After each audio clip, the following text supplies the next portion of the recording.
Yo yo yo, Harold nga pala, salamat at ikaw na naman ang nakikinig. Yeah. Yeah.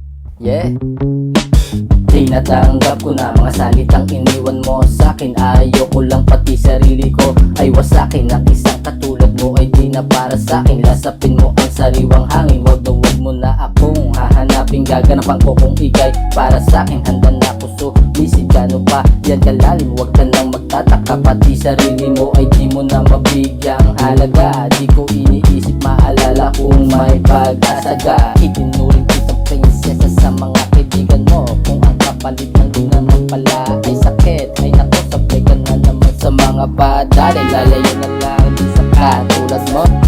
Sinusukat na mas matindang ang utak kaysa sa puso ko.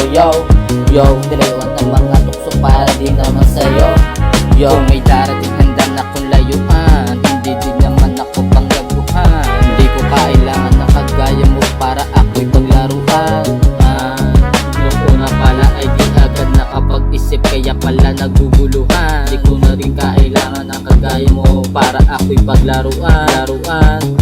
Tanda ko pa kung paano mo ko minahal, kaso lang ayoko din naman sa'yo na magtagal. Lalo lang di naman masasakal, iiwas na para din ako masaktan. Hindi ko na ibabalik ang mga nakasanayan. Ginawa ko ng lahat, wala nang dapat pang patunayan. Mga kaibigan ang nagsisilbing sandalan, sino-sino magtutulungan sa tuwing may bagong kaganapan. Hindi na ako sa'yo magpapauto o sinarapan ko ang pagkaluto, habang mga kaibigan ko ay unti-unti nang natututo. Pasensya ka na, handa na kong lunasan. Mga luha mo ay dapat nang punasan. Nagtataka na lang din, nasanay nung umpisa pa lang, di mo na ako inapakan. Ang bilis na pangyayari, di mo walang agad sinabi. Sinusulit habang tayo magkatabi, kahit nabuti pa ng ating gabi. Second chance means change, not making the same mistake again. Mukhang dehado na naman, wala na matakbuhan. Tapat na sa dulo, hanggang doon na lang.